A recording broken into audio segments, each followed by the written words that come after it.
Bismillahirrahmanirrahim. Assalamualaikum warahmatullahi wabarakatuh. Alhamdulillah wassalatu wassalamu ala rasulillah.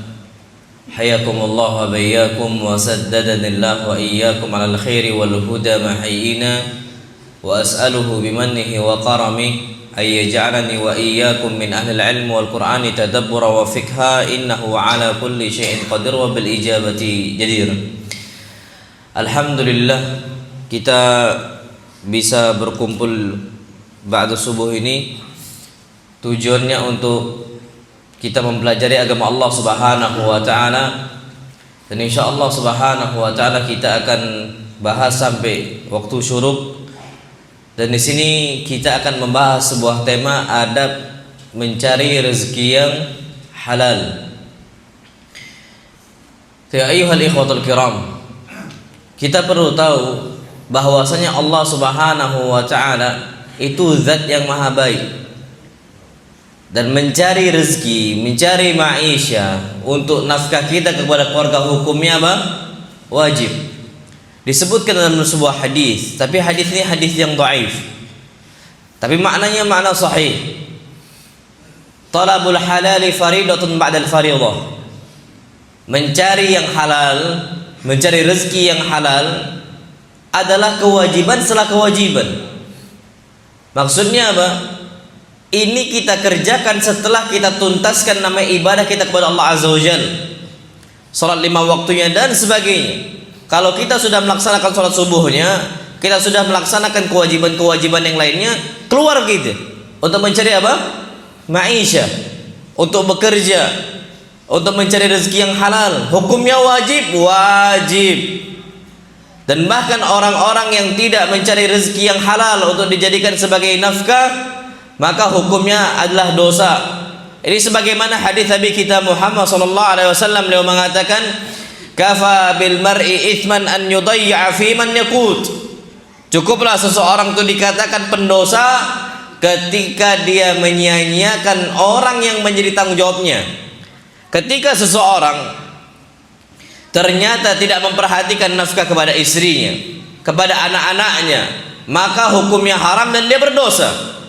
Apalagi kalau ternyata dia memberikan hal-hal yang Allah haramkan, jauh lebih besar dosanya, na'udzubillah. Maka dari itu ayyuhal ikhwatul kiram, hadis Nabi kita Muhammad SAW menjelaskan innallaha thayyibun wa la yaqbalu illa thayyiba. Sesungguhnya Allah Subhanahu wa taala maha baik dan Allah tidak akan menerima kecuali dari hal yang apa? Baik. Orang-orang yang ma'isyahnya dari keharaman-keharaman, sering sekali amal ibadahnya ditolak oleh Allah Azza wa Jalla. Allah enggak nerima. Ada orang haji dari harta yang haram, pendapatan yang haram, dari pendapatan ribawi, tidak diterima, mardud, ditolak oleh Allah Azza wa Jalla. Hajinya batal, tidak sah. Hajinya tidak sah, tidak diterima pahalanya. Dia capek-capek bekerja, kemudian dia berangkat apa? Haji, berangkat umrah, tertolak, masya Allah. Dan disinilah yang harusnya kita sadar, berarti mau nggak mau kuncinya mencari yang halal sudah. Ini sebagaimana Nabi SAW katakan tadi, innallaha thayyib la yaqbal illa thayyiba. Allah ini maha baik dan Allah enggak terima kecuali kebaikan. Wa innallaha amaral mu'minina bima amara bihil mursalin. Dan Allah Subhanahu wa taala perintahkan orang beriman sebagaimana Allah perintahkan para rasul. Apa perintah Allah kepada rasul? Ya ayyuhar rusulu kulu minat thayyibati wa'malu salihah. Wahai rasul, wahai rasul-rasul, makanlah kalian dari hal-hal yang baik saja. Berarti yang apa? Halal. Wa amalu salihah. Kemudian kalian apa? Beramal saleh. Ini perintah untuk rasul. Kata Nabi kita SAW juga perintah untuk orang-orang apa? Beriman. Jangan dibilang oh enggak, ini untuk rasul saja. Untuk rasul dan untuk yang beriman. Makanya di ayat yang lain Allah khususkan untuk orang yang beriman. Apa kata Allah Subhanahu wa taala? Ya ayyuhalladzina amanu qulu min thayyibati ma razaqnakum. Wahai orang-orang yang beriman, makanlah kalian dari apa-apa yang baik yang telah kami rezekikan untuk kalian. Makan yang apa? Yang baik. Terus apa kata Allah Subhanahu wa taala? Washkuru lillah, dan bersyukurlah kalian kepada Allah. Yang terakhir, in kuntum iyyahu ta'budun. Kalau kalian memang mengklaim nyembah Allah, kita ini mengklaim Islam, mengklaim Muslim, tapi makanannya apa? Haram. Kita nih kalau Muslim, syi'na am abaina, maukah kita atau enggankah kita, mau nggak mau makan yang halal. Makanya klaim dari KTP Islam, konsekuensinya mau nggak mau harus makan yang apa? Halal. Nggak layak, wallahi ya ikhwan, nggak layak orang ngaku KTP-nya Islam, kerja yang apa? Haram. Ini kata Allah Azza wa Jalla, bukan anak yang mengatakan. In kuntum iyyahu ta'budun. Bukankah kalian mengklaim bahwa kalian menyembah Allah? Kalau kalian sudah mengklaim itu, makan cukup yang halal. Kalau enggak, Islamnya diragukan. Islamnya apa? Diragukan. Enggak usah jauh-jauh. Apa pendapat antum tentang orang Islam makan babi? Kita marah kan? Tapi masih kerja ribawi. Padahal makan babi haram, riba jauh lebih apa? Haram. Antum kira yang haram cuman makan babi? Enggak. Ini sekarang riba ini seakan-akan halal, babi apa? Haram. Babi haram, riba jauh lebih apa? Haram. Dan ini dua-duanya hobinya orang-orang apa? Yahudi. Makanya kalau in kuntum iyyahu ta'budun, kalau kalian memang betul-betul menyembah kepada Allah Azza wa Jalla, harusnya mau tidak mau kita ini bekerja, mencari maisha, berusaha, berbisnis, mencari yang apa Allah halalkan. Dan Masya Allah, Tabarakar Rahman, rezeki itu sudah ditakar. Kalau rezeki sudah ditakar, maka tidak akan berkurang rezeki kita kalau mencari maisha dengan cara yang halal. Anak ulangi, rezeki kita sudah ditakar. Berarti kalau kita mencari rezeki dengan cara yang halal nggak akan berkurang. Sama, kita kalau sudah rezeki ditakar, rezeki kita nggak akan nambah dengan cara yang haram. Itu sudah kaidah mutlak ini ya ikhwah. Makanya ada sebuah hadis Nabi kita Muhammad SAW bersabda dalam hadis yang sahih. Beliau mengatakan innan nafsa lan tamuta hatta tastawfiya rizqaha. Sesungguhnya seorang nyawa tidak akan dicabut oleh Allah Azza wa Jalla. Satu nyawa nggak akan dicabut oleh Allah Subhanahu wa taala. Sampai kapan? Hatta tastawfiya rizqaha. Sampai sempurna apa? Rezekinya. Kalau sudah sempurna rezeki dicabut, akhirnya apa kata Nabi SAW? Fattaqullah wa ajmilu fit talab. Kalian bertakwalah kepada Allah Azza wa Jal dan perbaikilah cara mencari maisha kalian. Perbaikin. Kenapa? Karena sebenarnya rezeki itu sudah ditakar, enggak ngaruh. Tinggal tugas kita berikhtiar kepada siapa? Allah Subhanahu wa taala. Sudah gitu saja. Nah, kita dengan mencari yang dengan cara yang haram, enggak nambah. Justru nampaknya nambah, keberkahannya Allah apa? Hilangkan. Nanti akan Anda bahas secara khusus tentang masalah ini. Maka dari itu ya ikhwah, untuk apa kita risau ketika kita bekerja dengan cara yang halal, dengan cara yang Allah bolehkan, yang Allah izinkan. Dan Masya Allah, kalau kita yakin dengan hadis ini, tenang hidup kita. Dengan hadis ini ya, tenang hidup kita. Dagang kecil-kecilan, selama kita hidup, percayalah sama ana, rezeki kita akan dicukupkan oleh Allah Azza wa Jalla. Kenapa? Karena hadis Nabi ditanggung semua. Bukankah Allah Subhanahu wa taala berfirman, "Wa ma min dabbatin fil ardi illa 'ala Allahi rizquha." Dan tidak ada satupun makhluk yang berjalan di atas muka bumi Allah Azza wa Jalla kecuali tanggungan Allah rezekinya. Tanggungan siapa? Allah Azza wa Jalla. Oke, ikhwan, Masya Allah. Ada sebuah kasus, ana ingat hadis ini. Innan nafsa lan tamuta hatta tasfiya rizqaha. Satu nyawa manapun lo ya, nyawa manapun, hewannya, jinnya, manusianya, lan tamut, tidak akan mati mereka semua sampai sempurna apa? rezeki ya. Ini ada sebuah kejadian. Ana peternak ya ikhwah. Ana ada ternak kambing domba. Ana juga ternak ayam kampung. Ada satu ayam gitu ya. Anakannya itu mau sakit gitu. Ketika anak kurung di sarangnya gitu kan, anak kurung karena masih anak-anak masih kecil gitu. Ada satu anakan itu yang ternyata sakit kayaknya. Terus beberapa kali itu anak lihat diinjak oleh induknya. Akhirnya anak ambillah anakan itu, anak lihat ini gimana ini, masya Allah, anak ayam. Anak kalau anak biarkan, anak takut nyiksa ya ikhwah. Takut apa? Nyiksa. Setiap nafas anak takut dihisap oleh Allah Azza wa Jal. Kenapa dibiarkan saja gitu? Tapi kalau anak sembelih, siapa yang tega? Karena masih apa? Masih kecil, masih anakan. Nah, ada yang tega ini ayam diapain ini gitu. Akhirnya anak bingung lama gitu. Anak biarkan sampai sholat zuhur, nggak mati-mati juga gitu. Anak kira bakal mati gitu ya. Pas sampai zuhur, masih nafas ini, nggak mati-mati, tapi nggak bisa ngapa-ngapain lagi, nggak bisa jalan, nggak bisa ngapain, tapi berdetak dia, masih hidup jelas. Anak bingung. Akhirnya kata ikhwah, nggak apa-apa Ustaz, kasih makan aja sudah, kasih makan. Akhirnya anak ambil beras, kita suapkan gitu, anak suapkan. Ketika anak ambil satu butir beras, anak masukkan ke paruhnya, langsung mati. Walau kayaknya kesedek gitu, kayaknya apa? Kesedek. Tapi masya Allah langsung risau nih kan, mati masya Allah. Akhirnya kata ikhwan ini, udah nggak usah risau. Itu berarti ada satu beras yang menjadi rezekinya yang belum masuk ke perut anak ayam tadi. Oh iya masya Allah. Anak baru nggak tentang apa? Tentang dalil tadi, hadis tadi. Orang kapan belum masuk ini yang bagian dari rezeki dia nggak akan mati. Nggak akan apa? Nggak akan mati. Mungkin ayam itu memang pengen beras itu, sudah. Dan ini bukan terjadi kepada hewan saja, terjadi juga untuk manusia. Ada kasus masya Allah, salah satu ikhwah kena penyakit stroke. Kena penyakit apa?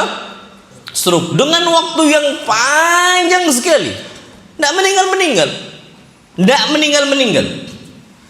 Lama, bertahun-tahun. Ini ikhwah ini dia termasuk donatur pembangun masjid gitu. Tapi tidak meninggal. Tapi stroke-nya itu udah parah banget gitu. Akhirnya suatu saat ketika dikunjungin oleh salah satu ikhwah, posisi ikhwan ini yang donatur ini udah termasuk pewakaf, udah termasuk sehat lah sedikit gitu, tapi masih kondisi sakit gitu, kena stroke. Akhirnya ketika dijenguk oleh ikhwan yang lain, dia ngomong, ana pengen martabak telur pakai gulai kambing katanya. Ana pengen apa? Martabak telur pakai gulai kambing, tolong bawa ana gitu. Ikhwan ini tidak ada yang mau, tidak ada yang berani. Enggak, ana pengen itu katanya. Ana pengen itu, tolong bawa ana. Ana udah lama tidak makan, ana dilarang oleh dokter ini katanya. Udah bertahun-tahun ana apa? Tidak makan. Ketika datang waktu asar, akhirnya dibawalah sama ikhwan karena dia permintaan. Dan istri tidak boleh tahu. Dah, nggak usah ngomong ke istri kita mau makan apa? Makan martabak telur pakai gulai kambing. Nggak usah ngomong ke istri katanya. Akhirnya dibawa, masya Allah. Ba'dal asar, makanlah dia lahap, masya Allah, makan martabak apa? Telur sama gulai kambing. Ba'dal maghrib meninggal. Ba'dal maghrib apa? Meninggal. Masya Allah. Allah yarham. Antum tahu apa faedahnya?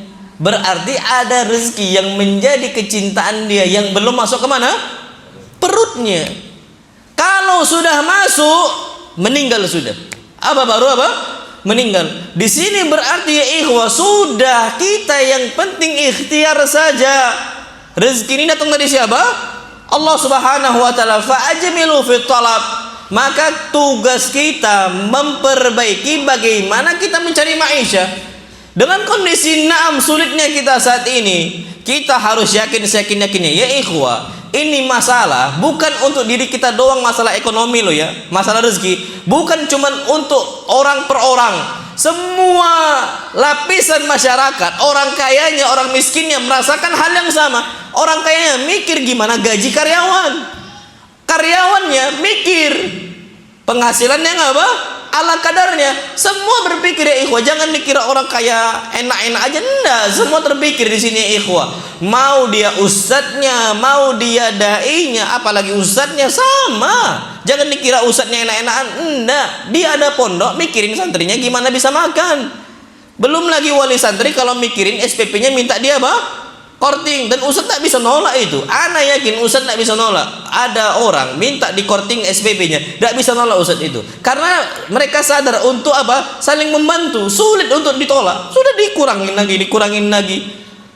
Dan ini pernah terjadi ya ikhwah. Apakah ana khawatir? Enggak. Ana pernah Masya Allah di awal-awal Covid. Ana bangun pondok itu ketika apa? Covid. Tahun 2021 itu awal orang semua memulangkan santri-santrinya ke rumahnya, anak justru bangun apa?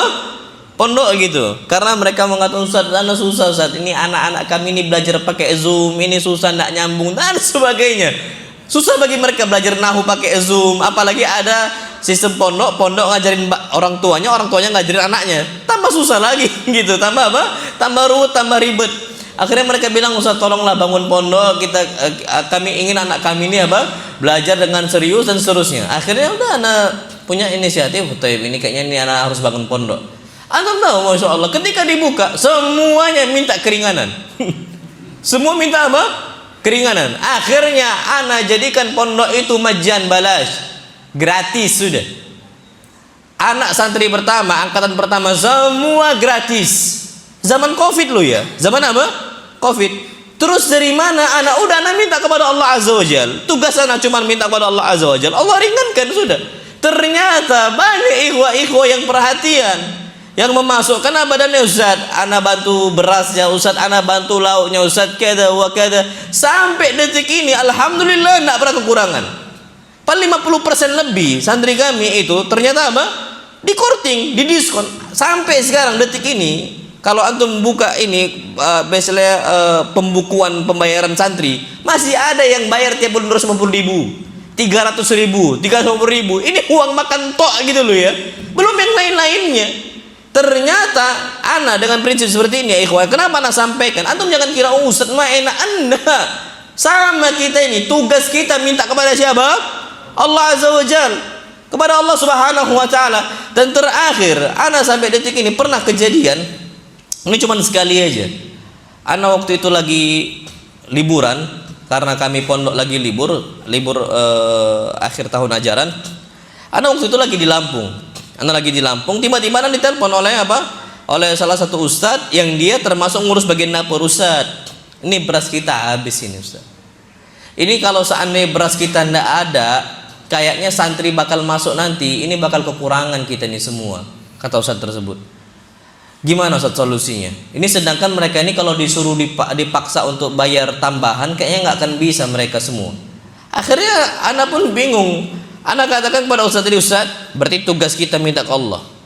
Akhirnya telepon Ustaz yang lain, Ustaz, ini fulus kita ini kayaknya lagi apa? Lagi kacau ini, santri susah bayar SPP, minta ke Allah. Anak telepon lagi kan, minta ke Allah.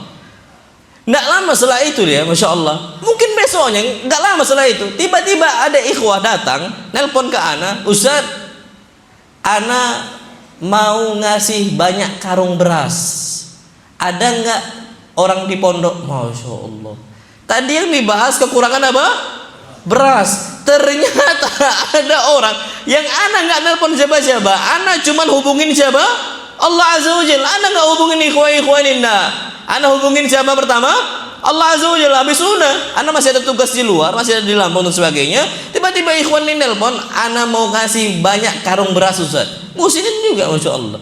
Akhirnya ana tuh betul-betul merinding di situ. Kebutuhan kita apa? Allah kasih dengan caranya Allah Azza wa Jalla. Dengan hikmahnya siapa? Allah Subhanahu wa taala menunjukkan kepada kita ya ikhwah, nggak akan bisa kita ini wafat sampai sempurna bang rezekinya. Ana itu padahal kemarin itu udah bilang ke Ustaz, kalau ini beras nggak nyampe, terpaksa kita puasa Daud. Puasa apa? Daud. Santrinya puasa Daud, ustadznya puasa Daud. Ana bilang harus kayak gitu, sudah sama-sama kita. Santri makan, kita makan, santri tak makan, kita tak makan, sudah. Tawakkal ala Allah. Kita bertawakal kepada siapa? Allah Subhanahu wa taala. Ternyata enggak sampai sekarang. Kalau sekarang udah lapang banget, alhamdulillah. Udah banyak orang-orang yang ngerti tentang kondisi kita, alhamdulillah. Di sini menunjukkan bahwasanya yang namanya rezeki Allah Subhanahu wa taala, tugas kita hanya mencari. Dan apalagi ternyata mencari rezeki yang halal, ganjarannya itu besar. Disebutkan orang-orang yang mencari rezeki yang halal, dosa-dosa diampunkan oleh Allah Azza wa Jalla. Disebutkan dalam sebuah hadis, tapi hadis ini hadis yang dhaif. Disebutkan man amsa kalan min amali yadayhi. Barang siapa yang di sore hari letih karena sudah mencari maisha, dia bekerja dengan tangannya dan seterusnya, sampai di sore hari capek, dia capek, amsa maghfuran lahu, maka di sore hari dia dalam kondisi sudah diampunkan dosanya oleh Allah Azza wa Jalla. Kenapa? Sering sekali orang kalau sudah bekerja, dia sering berbagi.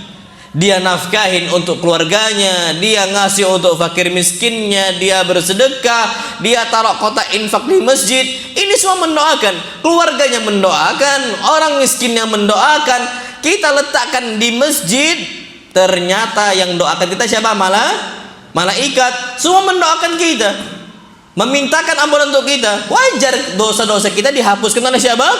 Allah Subhanahu wa taala. Bukankah setiap hari kalau kita bersedekah, para malaikat mendoakan kita? Dalam hadis-hadis yang sahih, Nabi kita Muhammad sallallahu alaihi wasallam mengatakan, tidaklah kita ini ma min yaumin asbahal ibadu fi illa wa malakani yanzilan. Tidaklah para hamba di pagi hari kecuali dua malaikat akan turun untuk mereka. Dua apa? Malaikat turun untuk mereka. Yang pertama mengatakan, Allahumma a'ti munfiqan khalafa. Ya Allah, kasihlah ganti untuk yang bersedekah. Yang kedua, wa a'ti mumsikan talafa. Berikanlah untuk orang yang tidak ngasih rezekinya kepada orang lain apa? Talafan, kebangkrutan. Makanya kalau kita mencari maisha, mencari rezeki, kemudian kita berinfak, bersedekah, insya Allah para malaikat doakan kita dengan kebaikan. Dan nggak usah takut ya ikhwan, wallahi kita ini rejal, laki-laki kita nih, nggak usah takut kalau kita berbagi, sudah berbagi saja. Dan ini kebiasaan orang-orang Arab di zaman itu, kebiasaan apa? Umat Islam Nabi kita Muhammad sallallahu alaihi wasallam, hobi untuk ngasih, hobi untuk berbagi. Dan kalau kita mau nyimpan terus, apa kata Nabi kita Muhammad SAW? Lau kana li bani Adam wadiyani min dhahabin labtagha thalitha. Kalau Bani Adam memiliki dua lembah berupa emas, dia akan mencari lembah yang keberapa? Ketiga. Maksudnya kalau kita simpan terus, rezeki ini tidak akan ada berkahnya, akan terus kurang. Antum tahu insyaallah. Ini shadaqah Rasulullah SAW. Rasul jujur. Kalau orang punya dua lembah berupa apa? Emas. Ini sebenarnya dua lembah emas ini cukup nggak untuk 7 turunan? Cukup banget. 10 kilo emas, apalagi sampai 70 kilo emas, apalagi sampai 100 kilo emas, itu 7 turunan cukup. Tapi ada nggak orang yang nyimpan? Ada. Ada. Kenapa? Takut tentang masalah apa? Rezekinya. Meninggal jadi warisan sudah. Meninggal jadi apa? Warisan. Dan ternyata ini ya ikhwah, terbukti kenapa orang bisa sampai korupsi 271 triliun. Kenapa ada orang korupsi sampai 1 kuadriliun? Kenapa ya ikhwah? Karena nyimpan, karena nabung. Tidak akan pernah. Harusnya ini orang 300 triliun cukup untuk berapa turunan itu. Tapi dia akan mencari lembah yang lain.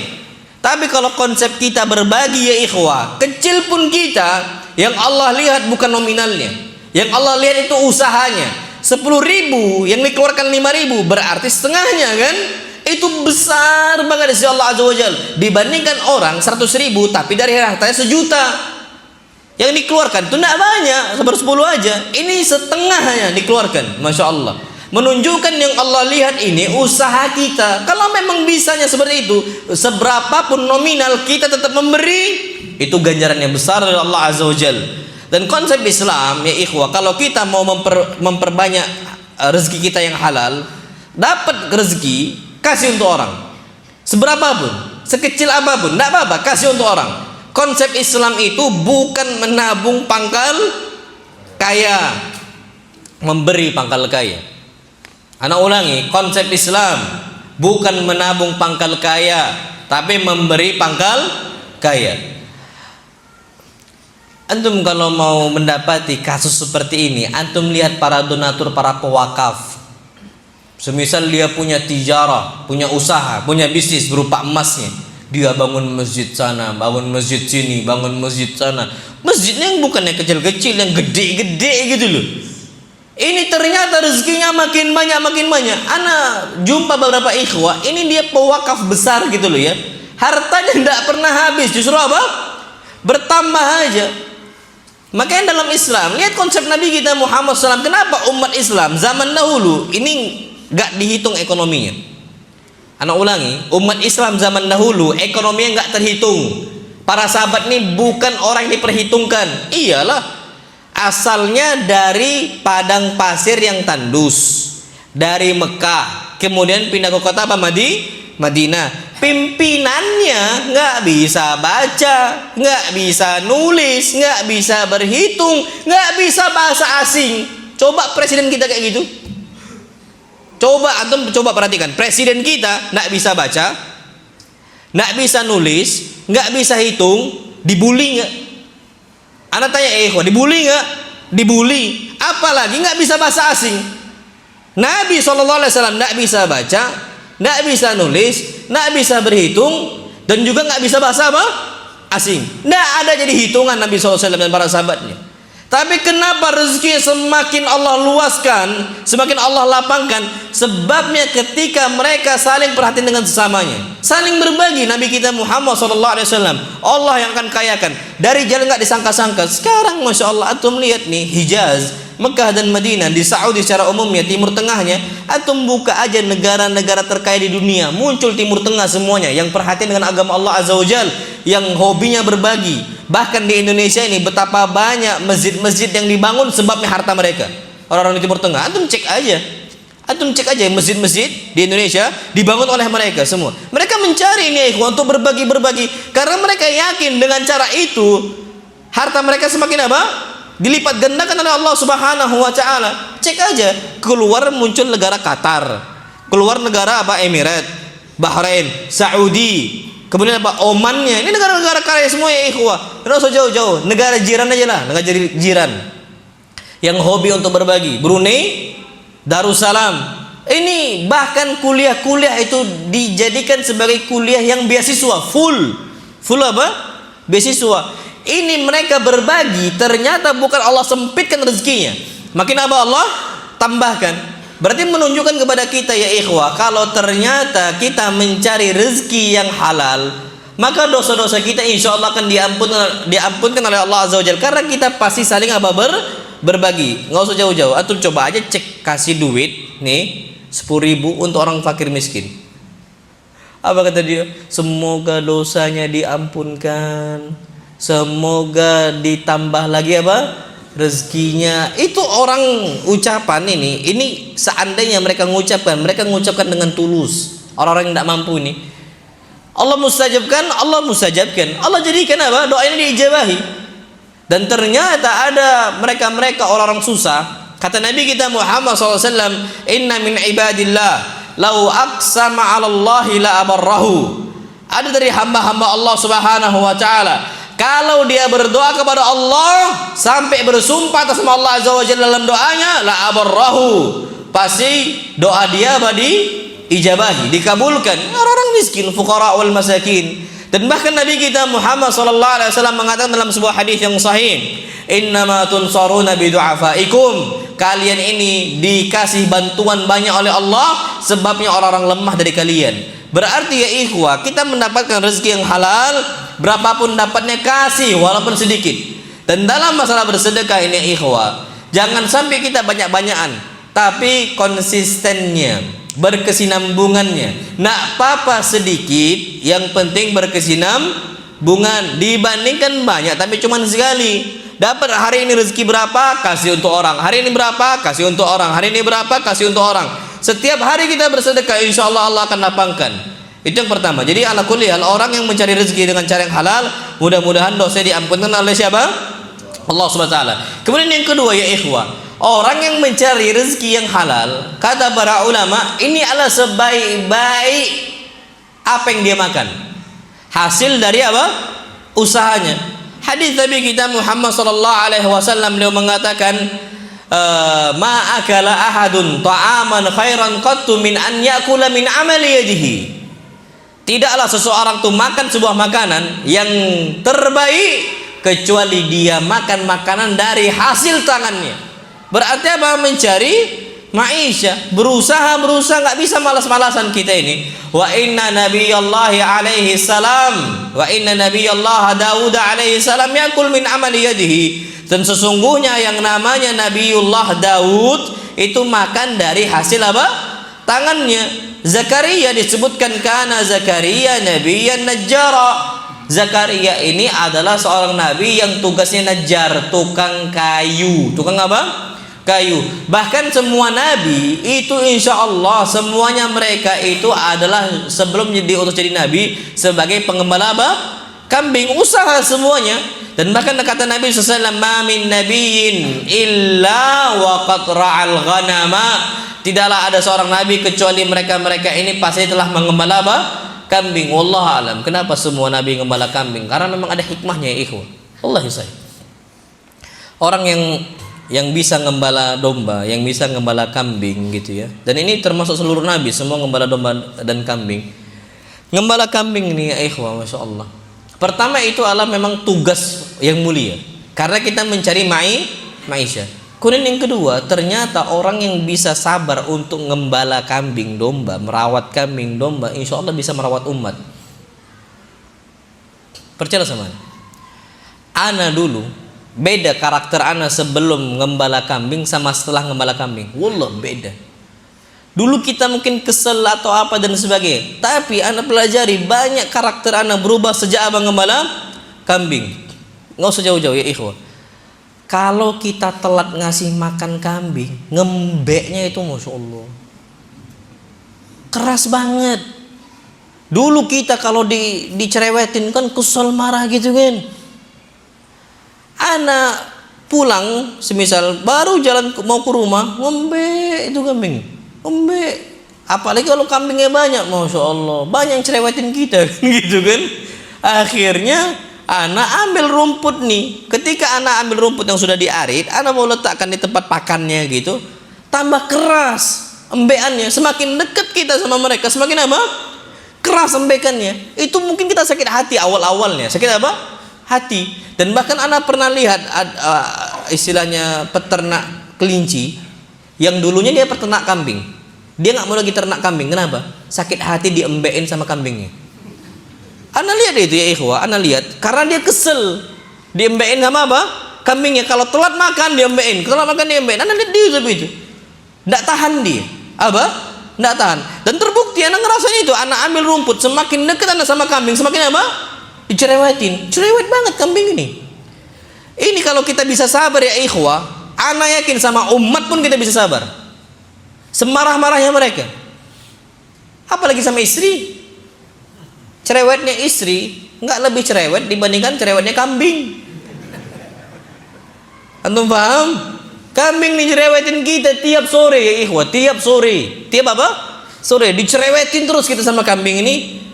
Dan ternyata cerewetnya istri kita nggak kayak ngembek kambing. Anda insya aman di sini. Makanya ana sarankan kepada antum semua ya ikhwah. Ini termasuk Ummu Hani. Kan bukankah Ummu Hani telah mengatakan, afwan, Nabi mengatakan kepada Ummu Hani, ya Ummu Hani ittakhidhi ghanaman fa innaha barakah. Wahai Ummu Hani, peliharalah apa? Kambing, karena di situ terdapat apa? Keberkahan. Wallahi lazim antum silahkanlah apa untuk apa? Pelihara kambing. Nah, di sini semua para nabi itu ngembala kambing. Nah, kalau antum bisa ada usaha yang memang kita patenkan di situ silahkan. Dan kalau kita mulai tuntaskan. Bisa-bisa. Jangan nanti kerja di perusahaan A resign, perusahaan B resign, perusahaan C resign. Mau sampai kapan kita berkembang? Usaha, oke, karyawan gagal nih. Punya usaha bisnis sendiri juga gagal. Jadi karyawan gagal, jadi bos juga apa? Gagal. Ini gimana mau jadi karyawan besar dan gimana mau jadi bos besar kalau belum apa-apa, tidak pernah tahan. Ada orang nggak bisa tahan di situ. Mau jadi karyawan, oh nggak bisa, dicekokin terus sama bosnya, dimarahin terus sama bosnya. Jadi bos nggak tahan sama siapa? Karyawan. Mau sampai kapan kita yang gini, ikhwah? Maka ada sebuah hadis tadi kita Muhammad SAW mengatakan, Innallaha yuhibbu rajulan idza amila amalan ayyutkinahu. Sesungguhnya Allah Subhanahu wa taala mencintai seseorang kapan dia bekerja, dia tuntaskan. Maksudnya ya ikhwah, jangan pindah sana pindah sini. Ujung-ujungnya kita jadi generalis. Di zaman kita sekarang ya ikhwah, jadilah spesialis, bukan apa? Generalis. Pekerjaan yang halal tapi itu spesial kita, itu jauh lebih besar dibandingkan kita punya banyak keahlian tapi semua keahlian yang kita miliki semua basic, semua dasar. Karena ujung-ujungnya ketendang kita sama AI. Sekarang marketing ini, orang-orang marketing ketendang semua, nggak dipakai lagi di perusahaan mana-mana. Semua pakai apa? AI. Office boy, tukang sapu sama tukang pel gitu loh ya, ketendang sama sekarang ini ada vacuum cleaner itu yang mesin tinggal pencet tak gerak sendiri dia dan bisa ngepel sendiri. Bayangin tentu office boy nggak kepake lagi, pramusaji, mereka yang ngasih makan dan sebagainya nggak kepake lagi. Bahkan chef pun sekarang ada bisa robot masak nasi apa goreng, semua udah mesin sekarang. Kalau kita itu padahal spesialis loh, harusnya kan chef itu apa? Spesialis. Tapi bisa kebuang ya ikhwah. Makanya di sini coba kita belajar jadi spesialis marketing, tapi kalau kita spesialis tetap dibutuhkan gitu. Yang jadi apa? Spesialisnya. Nah di sini kata Nabi SAW, kalau sudah bekerja, sudah ingat semua para nabi bekerja nih, semisal dia menjadi pengembala kambing yang spesial, jadi jagoannya, jadi ahlinya, dipelajari semua oleh mereka. Di sini yang perlu kita ketahui. Jadi kalau seandainya kita ini memiliki usaha, lihat semua para nabi juga memiliki usaha. Mereka bekerja. Ustadz juga sama. Ustadz ini pedagang juga. Ada yang pedagang madu, pedagang minyak wangi, pedagang kada. Banyak ya ikhwah dagangan mereka. Jadi jangan dikira mereka ini cuman ngajar doang.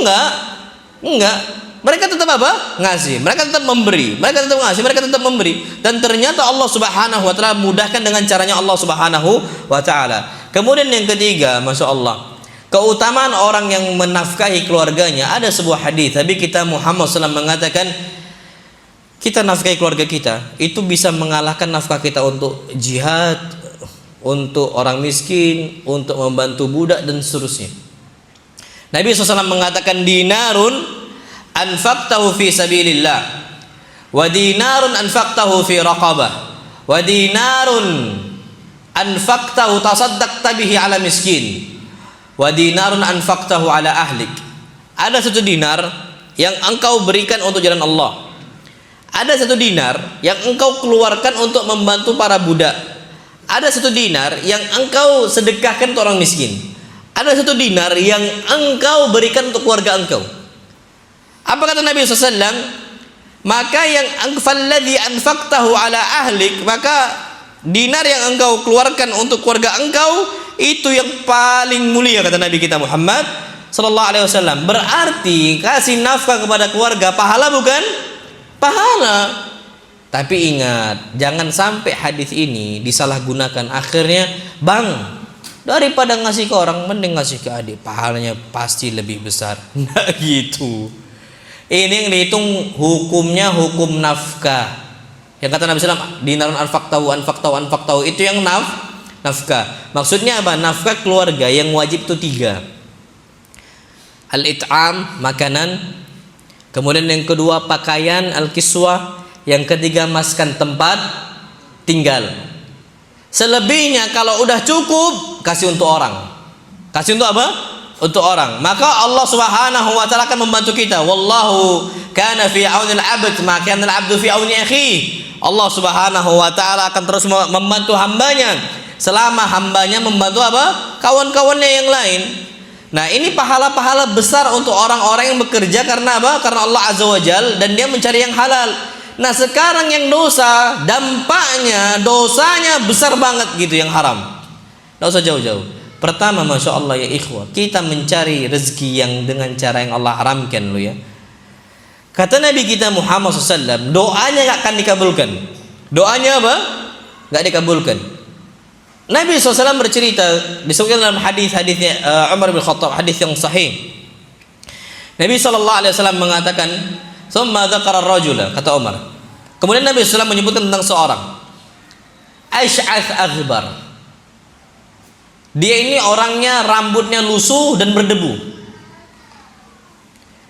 Dan dia ini yutilus safar, melaksanakan perjalanan yang apa? Yang jauh. Yamuddu yadayhi ila sama, dan dia ngangkat tangannya ke mana? Ke langit. Dia mengatakan ya Rabbi ya Rabbi, ya Allah ya Allah. Tapi apa? Wa mat'amuhu haram, wa malbasuhu haram, wa ghudhiya bil haram, fa anna yustajabu lidzalik. Makanannya apa? Haram. Minumannya apa? Haram. Pakaiannya haram, dikasih gizi dari yang haram. Gimana mau dikabulkan?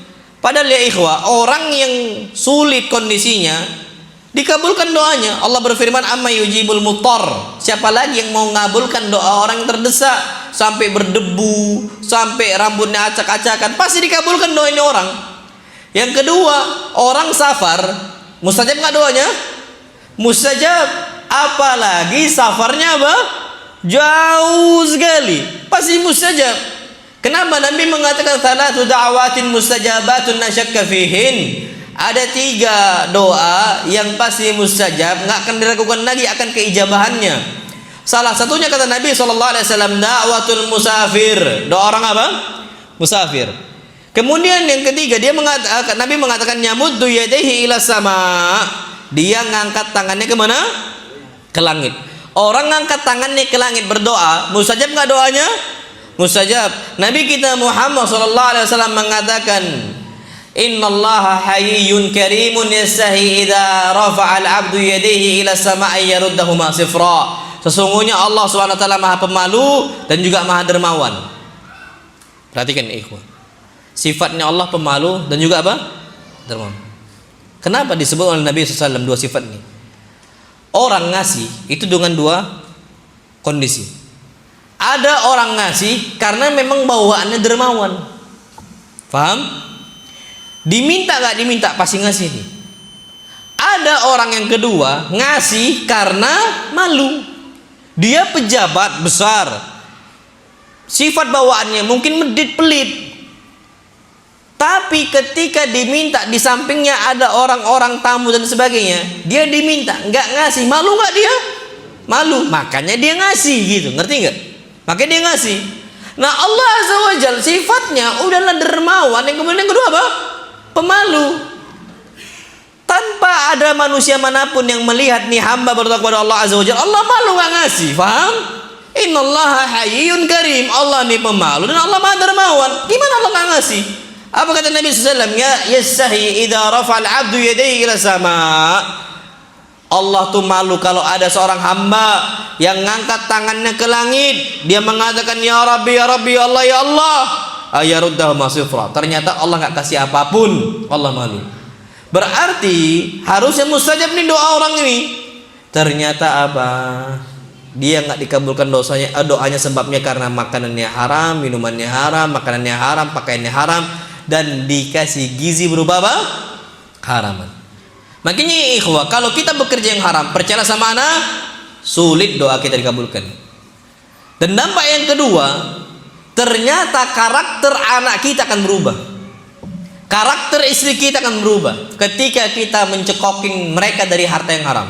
Anak ulangin, karakter anak dan karakter istri berubah. Sebabnya bapaknya, ana wallahil azim, qasaman billah, ana bersumpah atas nama Allah Azza wa Jalla, nah sekali 2 kali ya ikhwah, ana melihat orang yang sudah tahu ilmunya, dia masih memaksakan diri kerja di bank ribawi. Anaknya spesial,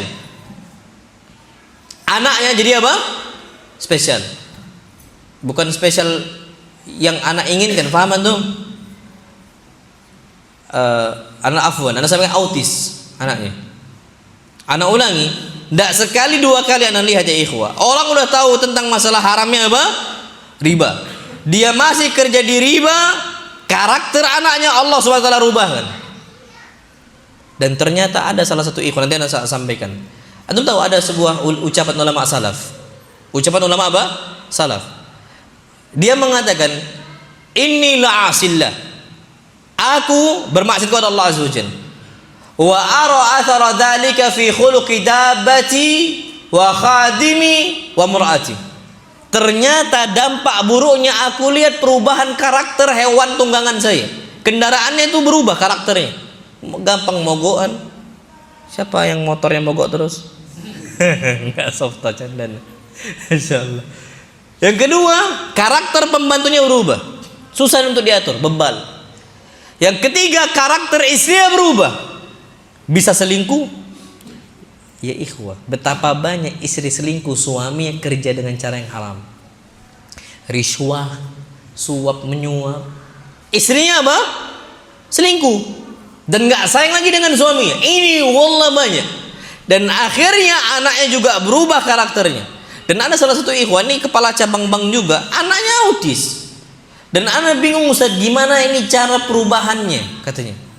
Akhirnya ada salah satu ustaz yang menasihatin untuk keluar. Dan ternyata anda nggak tahu autis atau bukan, kayak macam baca tuh susah. Kan ada yang kayak orang tuh baca tuh kayak kebalik-balik, apa sih nama penyakitnya itu? Iya kayak gitu. Jadi ada spesialnya gitu. Tapi enggak sampai yang ngangong-ngangong, enggak. Tapi dia awalnya agak susah gitu.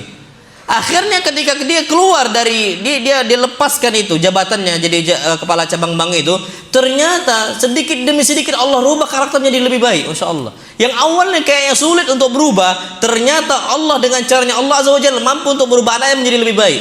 Coba bayangkan ya ikhwah, anak kita nggak salah apa-apa, kita yang berbuat dosa, anak kita yang nanggung dosa nggak gitu? Allah dosa ya ikhwah. Makanya orang-orang seperti ini layaknya nggak di surga, layaknya di mana? Neraka Allah Azza wa Jalla. Yang dia zalimin banyak banget, istrinya dia zalimin, anak-anaknya dia zalimin.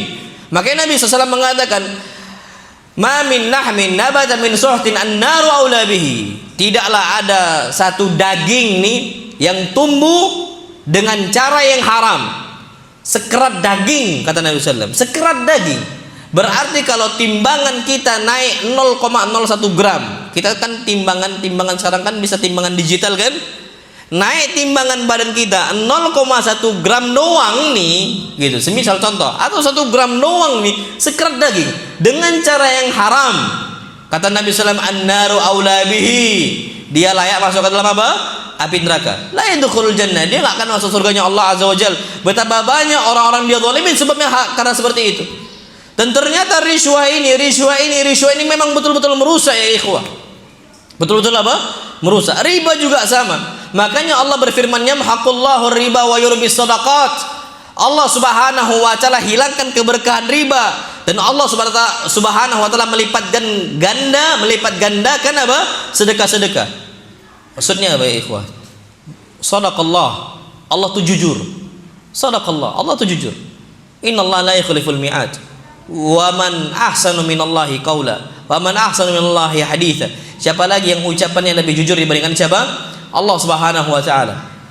Ketika Allah berfirman, yamhaqullahu riba wa yurbis shadaqat, Allah akan mencabut keberkahan apa? Riba. Tidak ada keberkahan di situ. Dan Allah SWT akan apa? Meribakan sedekah. Maksudnya melipat gandakan apa? Sedekah. Ada kisah yang lain dari kepala cabang bank di Jawa Tengah. Dia berceritakan, Ustaz, gaji ana itu besar banget Ustaz, selaku kepala cabang bank ribawi, bank konvensional. Ana dapat banyak duit, banyak banget, dari seseran juga banyak kata dia. Tapi ana tahu nih kerjaan-kerjaannya yang apa? Yang haram. Akhirnya Ustaz, anak-anak itu tiap bulan itu semua sakit bergilir. Anak, istri, anak tiap bulan ada aja masuk rumah sakit. Akhirnya duit kami ini habis-habis saja. Gampangnya tuh kayak duit gaib, kayak duit yang kayaknya hangus gitu aja ya ikhwah. Untuk kebutuhan A, kebutuhan B, kebutuhan C, nggak pernah ada yang bisa ketabung kata dia. Habis aja duitnya kata dia. Akhirnya anak merasa kok berat banget ya kayak gini hidupnya gitu. Nah, kemudian anak sedikit demi sedikit udah kenal sunnah, kajian-kajian salaf kata dia. Akhirnya anak mulai nonton Roja TV. Anak seneng Ustaz sama kajian-kajian itu. Tapi anak masih di Bang Ribawi, masih kerja. Tapi cuma satu Ustaz yang anak paling benci untuk anak dengar. Ustaz Erwandi gitu. Ustaz apa? Erwandi. Karena sedikit-sedikit bahasa riba. Bahasa apa? Riba. Anak kalau udah lewat Ustaz Erwandi, anak matikan TV gitu. Anak matikan apa? TV. Tapi yang lain anak tonton gitu. Sampai terakhir yang paling parah sakit anak Ustaz. Anak terpaksa harus jual mobil anak, jual rumah anak untuk operasi besar kata dia. Terpaksa anak jual dan anak dengan cara ini kayaknya Allah Subhanahu wa taala ingin anak keluar karena anak udah tahu ilmunya kata dia. Akhirnya anak keluar dan ini alasan anak untuk bisa resign. Sebelumnya ditolak gitu. Ini alasan anak bisa apa? Resign. Akhirnya anak fokus sama diri anak pribadi, anak berobat dan sebagainya, terjual semua Ustaz. Anak kembali dari titik nol kata dia. Dan anak kerja di sebuah pondok sebagai IT kata dia. Sebagai apa? IT. Dengan gaji anak yang kecil, ternyata Ustaz dampaknya Masya Allah, anak masih bisa nabung katanya. Anak-anak tidak pernah sakit. Yang biasanya keluar untuk apa? Pengobatan keluarga, sekarang tidak pernah lagi keluar. Mulai lagi dari awal, akhirnya terbeli mobil pelan-pelan Ustaz. Anak sama punya dagangan usaha kecil-kecilan dan sebagainya. Akhirnya apa? Mulai dari kecil-kecil. Dan beliau bisa nabung sekarang. Bisa apa? Bisa nabung untuk ibadah seterusnya. Kan kita ibadah umrah perlu nggak untuk tabungan? Perlulah. Kalau itu nggak ada masalah sama sekali. Akhirnya mulai sekarang Allah lapangkan rezeki. Berarti pelajarannya mau haram kayak manapun, udah nggak sedikit yang cerita ke kita tentang masalah duit gaib itu. Jadi duit itu seakan-akan apa?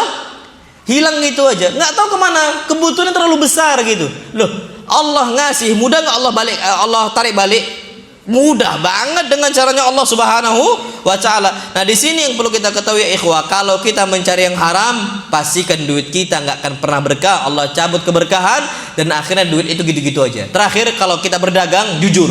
Kalau nggak gitu-gitu juga nanti. Kata Nabi sallallahu alaihi wasallam, al-bayyi'ani bil khiyari ma lam yatafarraqa. Orang yang saling jual beli, pedagang dan pembeli itu di hak khiyarnya mereka masing-masing. Selama belum apa? Berpisah. Maksudnya gini. Ana beli ini minum. Ana bayar ke pedagang. Selesai, selama ana masih di sini, ana bisa tolak lagi, ana minta balik. Masih hak apa namanya? Khiyar. Selama belum apa? Berpisah. Taib. Fa in sadaqa wa bayyana, kalau dia tapi hak khiyarnya tergantung ya ikhwah. Kalau di Indo kalau di market merah biru itu hak khiyarnya bukan berpisah, tapi ketika muncul nota. Muncul apa? Nota. Itu hak khiyarnya sudah terputus sudah. Kalau zaman dahulu kita udah bayar, karena nota ini kita dulu nggak berlaku, maka hak khiyarnya itu selama belum apa? Berpisah.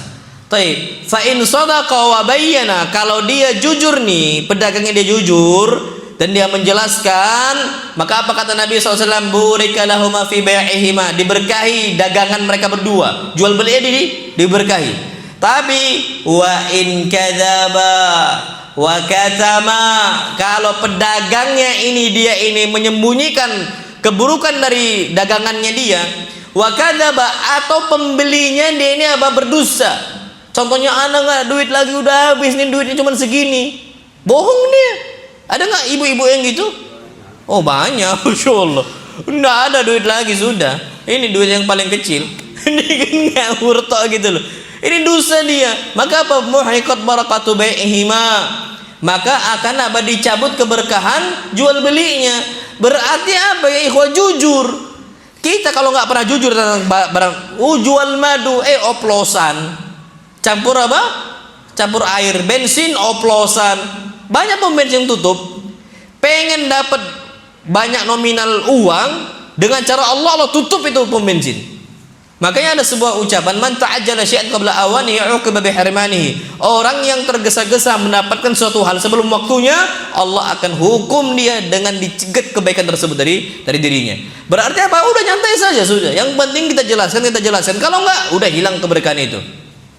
Dan kita kalau berdagang, usahakan tolong. Nabi SAW bersabda dalam hadis yang sahih, Allah Subhanahu wa taala merahmati 3 orang. Rahimallahu rajulan samhan. Allah SWT merahmati seorang samhan, yang mudah. Idza ba'a, kalau dia berdagang. Wa idza syara, kalau dia apa?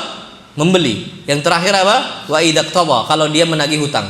Ada ulangi, jadi orang samhan, mudah. Idza ba'a, kalau dia dagang, kalau dia membeli. Dan ketiga, kalau dia apa? Kalau dia ini menagih apa? Hutangnya. Yang pertama ya ikhwah, kalau dagang kita, kalau mau mendapatkan keberkahan yang banyak, tolong kalau ada orang nawar dan kita masih untung dan dia memang ternyata kondisi sulit, sudah, gak apa, fadal, antum ambil, tidak ada masalah. Dan orang Arab gitu, asyanat gitu kan, orang Arab sering ngomong asyanat karena engkau katanya. Kami kasih apa potongan. Itu sering orang Arab ngomong gitu. Kita kan sering kalau minta turun harga, kam akhir kalam, berapa harga terakhir gitu. Orang Arab tuh bilang berapa, engkau mau berapa? Sekian. Asyanak kata dia. Kalau karena engkau nih anak kasih kata dia gitu. Ini orang Arab sering ngomong kayak gitu. Orang Arab tuh zen banget kalau dalam jual apa? Jual beli sudah, samhan. Yang kedua, kalau kita membeli, tolong juga itu legowo. Jangan nawar tuh parah banget. Tukang beca, berapa mas dari sana ke sana? 10.000. Enggak lah, 3.000 lah. Masya Allah. Makanya anak sampai detik ini ikhwan, anak tidak bisa dagang di pasar.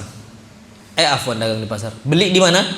Pasar. Anak beli itu sampai detik ini, anak beli itu di online, harga pasti. Anak tidak bisa beli di pasar. Tidak bisa sama sekali. Kenapa? Karena di pasar ini sekarang saat ini itu harganya harga tawar, bukan harga apa?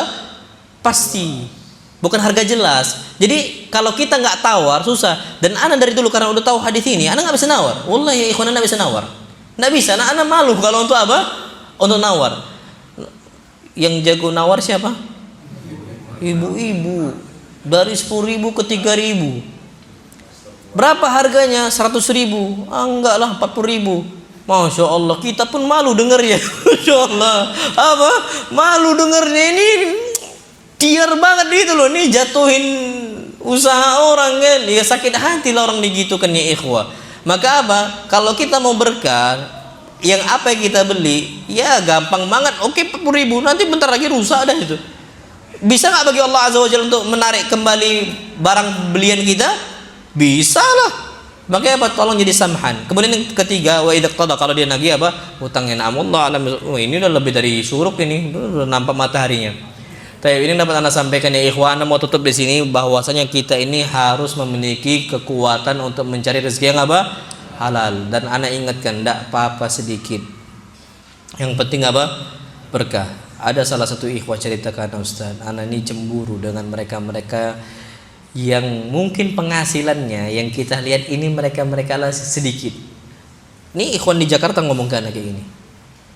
Dia pagi masih bisa bercengkrama dengan keluarganya sama anak-anaknya, makan pagi bersama. Kemudian sebelum tidur masih bisa bercengkrama cerita bersama anak-anaknya. Anak Ustaz berangkat pagi, anak masih tidur, berangkat pulang, anak sudah apa? Tidur. Berat bagi dia. Tapi penghasilannya besar. Penghasilan apa? Besar. Ternyata dia lebih memilih untuk bisa bercengkrama dengan apa? Keluarga. Kadang-kadang kita ini udah dikasih rezeki berupa bercengkrama dengan keluarga, masih nggak bersyukur. Masih apa? Nggak bersyukur. Makanya ada sebuah istilah gampang banget ya ikhwah. Kalau kita menghargai nikmat Allah Azza wa Jalla berupa kita ini bisa masih hidup, kita akan betul-betul apa? Bersyukur. Ada satu pertanyaan. Kita memilih hidupnya seperti ini aja, atau dikasih 100 miliar tapi besok meninggal? Antum pilih mana ya ikhwah? Gini-gini aja hidup kita, tapi umurnya masih panjang, atau 100.000 miliar lah udah 1 kuadriliun. Enggak, 1 kuadriliun itu 1000 apa? Triliun. 1000 triliun. 1000 triliun kita dikasih, tapi besok apa? Meninggal. Antum pilih mana? Kalau anak gini-gini aja sudah, wallahi nanti kalau pilihannya seperti itu. Tapi kalau enggak ya 1000 triliun tapi masih hidup. Kalau ada pilihan ke mana? Ketiga. Tapi berarti apa? Kalau kita patokannya melihat kepada positifnya, melihat kepada isinya bukan kosongnya, ternyata kita hidup kita apa? Sebenarnya terlalu besar, terlalu nyaman hidup kita. Tapi kita nggak bersyukur kepada Allah Subhanahu Wa Taala. Ini dapat anda sampaikan, kurang lebih ana mohon maaf. Yang benar datangnya mutlak dari Allah Azza wa Jalla, dan yang salah datangnya dari anak pribadi syaitan, dan anak berlindung dari kesalahan tersebut. Wassallallahu Nabi Muhammad subhanakallahumma bihamdika asyhadu an la ilaha illa anta astaghfiruka wa atubu ilaik.